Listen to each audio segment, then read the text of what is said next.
नमस्कार जय जगन्नाथ महिमामय श्रीक्षेत्र ऐतिह्य संपन्न श्रीक्षेत्र यही क्षेत्र में श्री जगन्नाथ को केन्द्र करी अति प्राचीन कालरू प्रतिष्ठा होईछि अनेक मठ मंदिर एवं आश्रम श्रीमंदिर सहित एसबू धर्मपीठर रही घनिष्ठ संपर्क यही धारारे आज आम उपस्थापना करुछु श्रीक्षेत्रर 4 आश्रम एवं किछि अनालोचित पीठ संपर्क में आमर स्वतंत्र प्रतिवेदन एसबू स्थान श्रीक्षेत्रर परंपरा सह अंगांगी भावे जड़ित।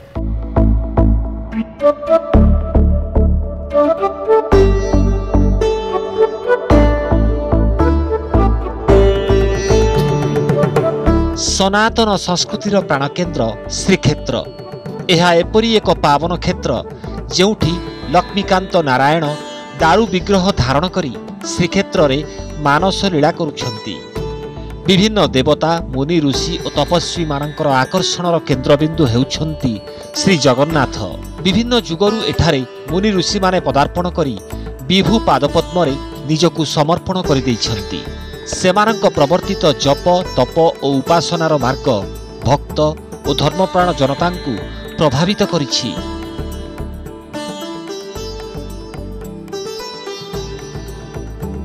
वैदिक जुगर 2 ऋषि महर्षि भृगु और अंगिरा एवं पुराण जुगर 2 महान ऋषि कंडु और मार्कंडेय श्रीक्षेत्र रे पदार्पण करी आश्रम स्थापना करथिले प्राचीन काल रे।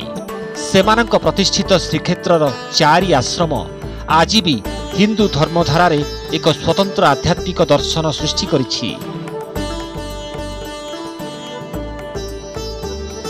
4 ऋषिंक मध्यरे महर्षि भृगु थिले प्रथम ऋषि जी कि आश्रम स्थापना करी परम ब्रह्मंक साधना आरंभ करथिले।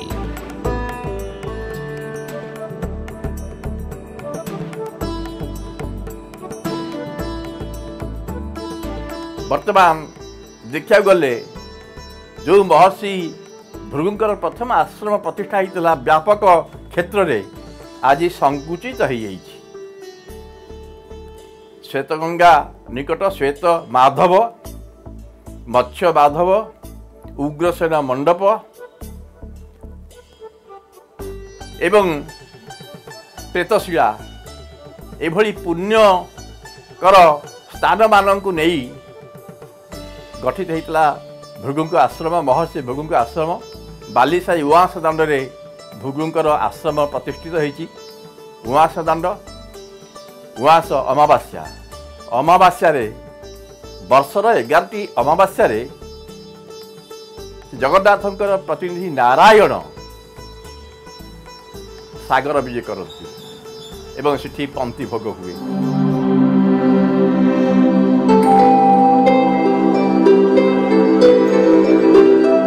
महर्षि भृगुंकर आश्रम अवस्थित पुरी बालीसाही स्थित श्वेतगंगा पुष्करिणी निकटरे। श्रीमंदिर विभिन्न यात्रा सह एही आश्रम संपृक्त।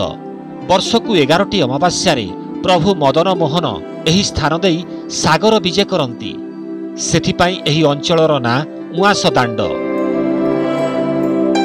एहाकु बाद देले एठारे विजय करती सुदर्शन और बाड़ी नृसिंह।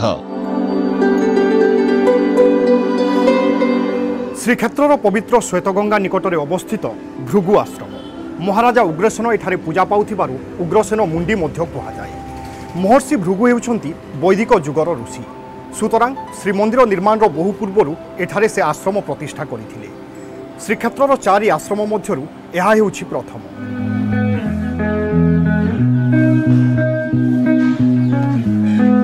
महर्षि भृगुंक आश्रम रे कंसर बापा उग्रसेन प्रतिष्ठित। कथाटी विचित्र हेले मध्य सत। परवर्ती समय रे उग्रसेन किभली परिस्थिति रे प्रतिष्ठित हेले तार कौनसी निर्भरयोग्य तथ्य मिली नाही।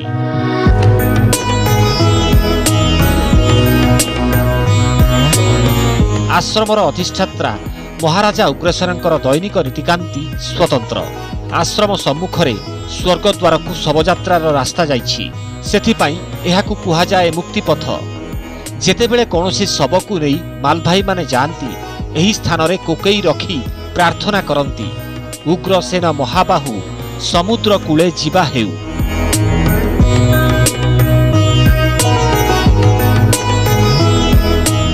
स्वर्ग द्वार को जे मैंने जाती अंतिम यात्रा किसी समय ये जगह कोकई रखा जाए ध्यान करा जाए तार कौन परंपरा विश्वास कौन श्रीक्षेत्र ये स्वर्गद्वार पथ दे गला बेले उग्रसेन देव थे साधारणतः कोकईटी भारी लगी था एवं भारी लगे द्वारा लोक अनुभव करते कौन गोटे दैव शक्ति से प्राप्त कले।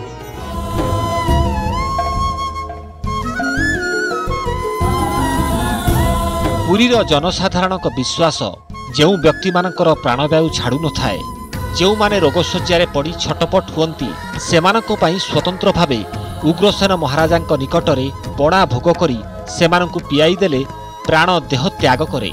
एठारे चतुर्भुज उग्रसेन उपर दुई हस्तरे शंख चक्र धरी दंडायमान।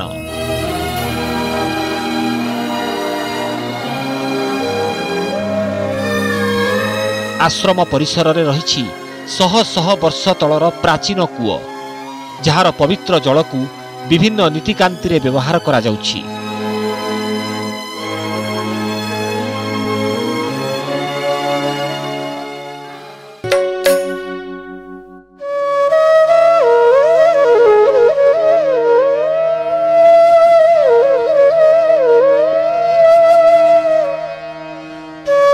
पुरी सहरर दोलमंडप साहिर केन्द्रस्थल जह्नी मुंडिया छकरे अवस्थित महर्षि अंगिरांक प्रतिष्ठित वैदिक जुगर आश्रम।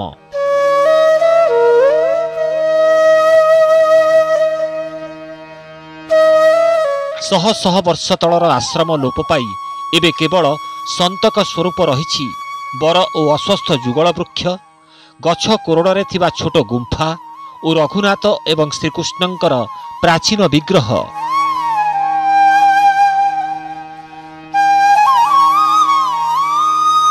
एठारे थिला महर्षि अंगिरांक आश्रम कालक्रमे यह पोती होई आज एक चांदिनीर रूप धारण करिछि। पौराणिक कथावस्तु कुहे बर एवं अस्वस्थ वृक्षर जुगलबंदी रे एठारे निर्मित होइथिला केतोटी साधना कक्ष जेउठी बसी साधना करुथिले महर्षि अंगिरा एवं तांको शिष्य माने। आज एहारी निकटरे गढ़ी उठिछि दोल मंडप साही।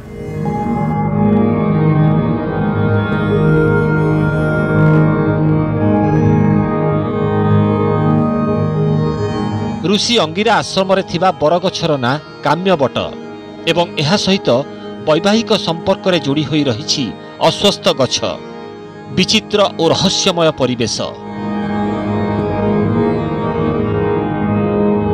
गछ कोरड़े अंगिरांक ठारू आरंभ करी विभिन्न सन्यासी एठारे तपस्या करुथिले। एबे से कोरड़ को बंद कर दिया जाइछि। आश्रम रे एक छोट मंदिर रे पूजा पाउछंती रघुनाथ श्रीकृष्ण एवं श्रीजीव मानकर चतुर्था मूर्ति। बड़छता मठ पक्षरु एहार रक्षणाबेक्षण दायित्व बहन करिछंती बड़छता मठ। तेबे जड़े स्थानीय पूजा पंडा गत 30 वर्ष धरी एठारे नीतिकांति परिचालना करि आसुछंती। से हासिल करिछंती अनेक अनन्य अनुभूति।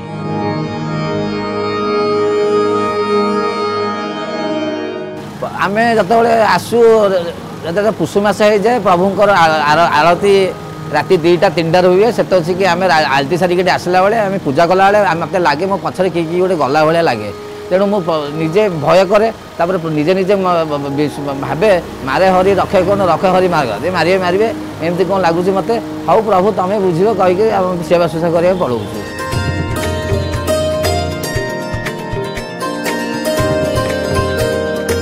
पुरी सहरर गौड़बाड़ साहि अवस्थित कंडू आश्रम ऋषि कंडूंकर इष्ट देवता पंडू नृसिंह एठारे पूजा पाउथिबारु आश्रम को पंडू आश्रम मध्य कुहाजाए।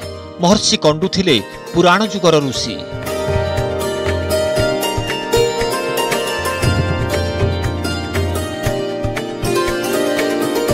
महर्षि कंडू श्रीक्षेत्र को आगमन पर स्थापन करथिले एक आश्रम। जप तप एवं उपासना थिला तांको उद्देश्य जेउथिपाई पुरुषोत्तम क्षेत्र तांको पाई थिला स्वर्ग सदृश्य। एठारे मध्य अवस्थित जम्बेश्वर देवंक पीठ। कंडू आश्रम सहित श्रीमंदिर एवं जम्बेश्वर देवंक रहिछि संपर्क।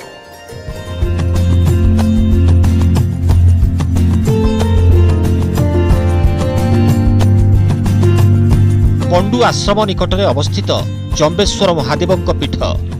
आश्रम को श्रीमंदिर श्री सुदर्शन, चक्र नारायण और बाड़ी नृसिंह विजे करिथांती। एठारे सेमानंकु पंक्ति भोग प्रदान करा जाए। जम्बेश्वर देवंक पीठ को सुदर्शन देवता श्रीमंदिर जमा खर्च खाता को तनखी करिथांती। सेतेबेले मध्य आश्रम पक्षरु पंक्ति भोग करा जाई थाए। से थिले परम उपासक नृसिंहंकर।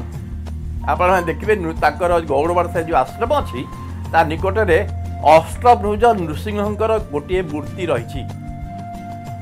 श्रीक्षेत्र कहीं ओडिशा रे कहीं समग्र भारत रे मध्य एपरी हिरण्य उग्र नृसिंह मूर्ति, हिरण्य विदारक मूर्ति दुर्लभ नहीं। नृसिंह परम उपासक जे नृसिंह से जगन्नाथ, नृसिंह आउ जगन्नाथ भितर समन्वय स्थापना करथिले एवं जगन्नाथ कृपा बरसी थिला।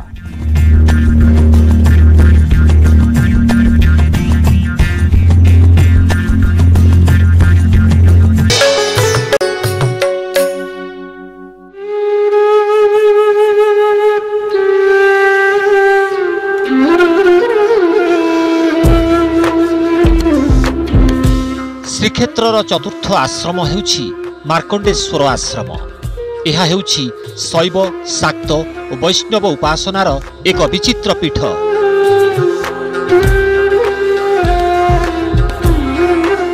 श्रीक्षेत्रर चारि आश्रम मानक मध्यरु मार्कंडेश्वर आश्रम हेउछि सबुठारु बड़। मृकंडु ऋषिंक पुत्र मार्कंडेयଙ୍କ द्वारा यह प्रतिष्ठित बोली किंबदंती एवं पुराणरू सूचना मिले।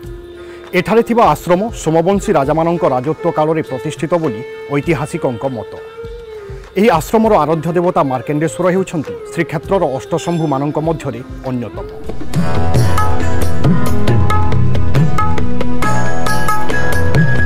पुराण अनुजाई शिवं को तपस्या करी अल्पायु मार्कंडेयं को मृत्युर देवता जम नहीं पारि नथिले। सुतरां तांकर इष्ट देवता मार्कंडेश्वर एठारे विद्यमान। एहा सहित ऋषि मार्कंडेयंकर एक प्रतिमूर्ति मध्य स्थापित होईछि। एठारे मध्य विराजमान श्री जगन्नाथ, श्री राधाकृष्ण और पवित्र शालग्राम।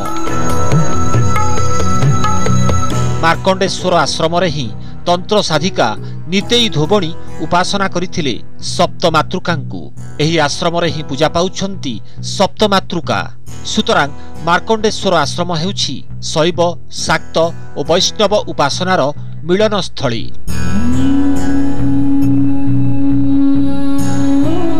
मार्कंडेश्वर आश्रमर अन्यतम मुख्य आकर्षण मार्कंडेश्वर पुष्करिणी।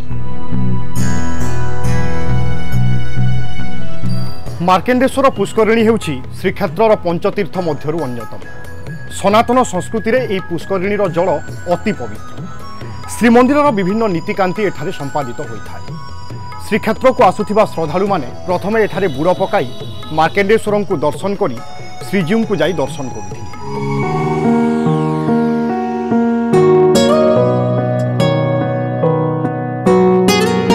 ऐतिहासिक मानक मतरे एही जलाशय को एकादश शताब्दीर मध्य भागरे चोड़गंग देव खनन कराइथिले। एठारे श्रीमंदिरर कालीय दलन नीति और बलभद्रंक जन्म नीति अनुष्ठित हेउछि। श्रीमंदिर सेवायत परिवार कुनी कुनी झील मानकर नेतपिला पूजा मध्य मार्कंडेश्वर पुष्करिणी कूलरे अनुष्ठित होइथाए। एहार कूलरे थिबा एक मंदिर रे विराजित स्वयं नारायण। मार्कंडेश्वर आश्रमर नाम अनुसार एठारे थिबा साहिर ना मार्कंडेश्वर साही, जहाँकि पुरीर पुरातन साहीगुड़िक मध्यरे अन्यतम। पुरीर बेलाभूमि देई जाइछि चक्रतीर्थ रोड। एहार नामकरणर कारण कोन जानंती? एठारे अवस्थित एक भिन्न धरणर पीठ चक्रतीर्थ।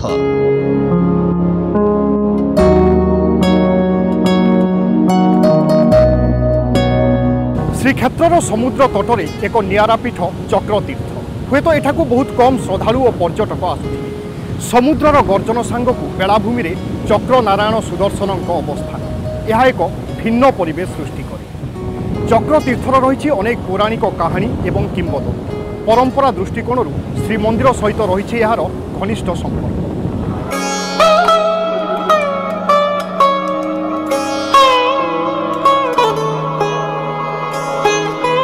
बेलाभूमि रे गोटे छोट मंदिर रे अवस्थान करुछंती चक्र नारायण सुदर्शन। सुदर्शनंकर विग्रह चक्राकार एवं देखिबाकू अद्भुत। एही पीठ संपर्क रे बेसी श्रद्धालु जानि नथिले भी राज्य बाहरर पर्यटक माने चक्र नारायण को दर्शन करती। नचेत अधिकांश समय रे एठारे ब्राह्मण मानकर विभिन्न धार्मिक प्रसंग को नहीं आलोचना चली थाए।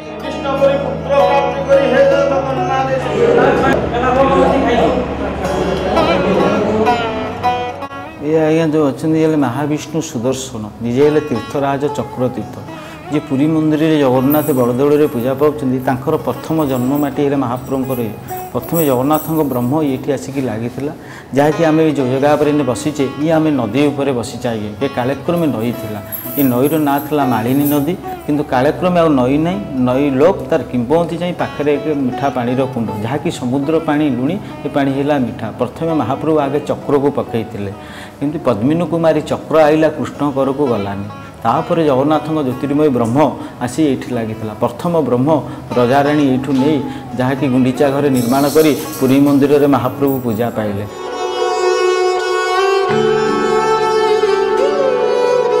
पुराणर आउ एक आख्यान अनुसार श्रीकृष्ण पुत्र प्रद्युम्न को बध करी चक्र नारायण श्रीकृष्ण निकट को न फेरी पुरुषोत्तम क्षेत्र में विराजमान करथिले। श्रीमंदिर सह चक्रतीर्थंकर संपर्क रही। बहु पूर्वे एठाकू आसुथिला महाप्रभुंक आज्ञामाल। तेबे एही पीठटी मुक्तिक्षेत्र होइथिबारु एठारे पितृपुरुषंकु जलदान करा जाए। एही कारणरू कार्तिक मासरे महिला माने एठारे बालीर पिंड अर्पण करिथांती।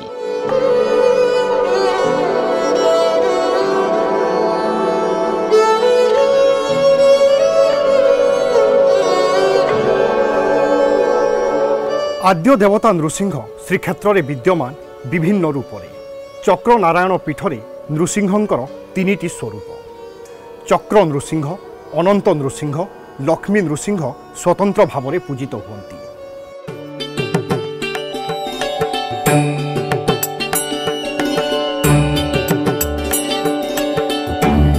समुद्र तटरे चक्रतीर्थ निकटरे अवस्थित आउ एक पवित्र पीठ चक्र नृसिंह पीठ। एठारे विराजित नृसिंहंकर तीन स्वरूप श्री अभय नृसिंह, चक्र नृसिंह एवं लक्ष्मी नृसिंह। श्री नृसिंहंकर उपासना धारार 10टी तत्व मध्यरु 3टी तत्व एकत्र पूजित हेबा समग्र भारतवर्ष रे एक विरल परंपरा।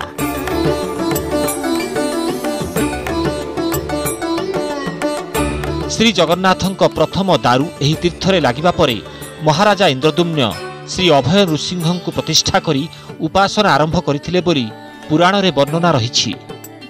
एही मंदिरटी प्राचीन कालर। तेबे एठारे दुई नृसिंहंक सह चक्र नृसिंह को परवर्ती काल रे प्रतिष्ठा करा जाइछि। दी भाई दी नृसिंह ही दी पर रही हिंदी देखो दी नृसिंह दी पर बसने कला मूर्ति। अच्छा मझे जो चक्र नारायण मूर्ति ये हेले वरुण देवता स्थापन होती या चक्र नारायण कह जाऊँगी। ये हूँ वरुण देवता। वरुण को कोल देख झी बस लक्ष्मी ये बस बाबा कोल ये लक्ष्मी बापघर। आ प्रतिवर्ष नृसिंह जन्मदिन नृसिंह चतुर्दशी की जगन्नाथ देहर गोटे माल कढ़ाई आसो ये श्रीअंग आसी लगे सका बालभगटी हुए आराम से देव नित्यकम सारा बालभटी है 12टा बेलू अन्न डालमा जहाँ जमी जगन्नाथ बरा थी जहाँ ठाकुर को बरा जाए संध्या बेलू खुआ लड्डू आसे मठरू से खुआ लड्डूटी भोग हुए।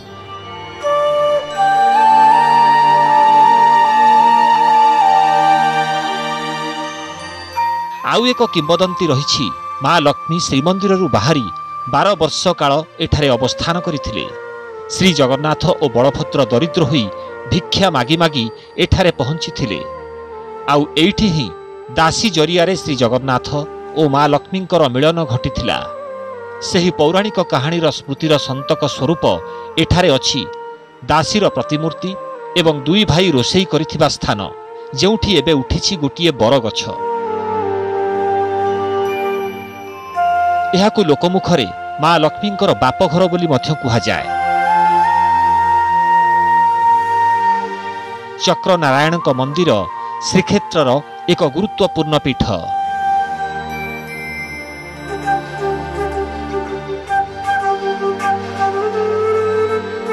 श्रीक्षेत्रर चारि आश्रम एवं अन्य तीर्थस्थली प्रमाणित करे किभली श्री जगन्नाथंकर सनातन संस्कृति रे गुरुत्व रही। तेबे दर्शक बंधु आज तो समय हो जाइछि। श्रीक्षेत्रर पुणी किछि प्रसंग सहित देखा हेबा। से पर्यंत विदा दियंतु।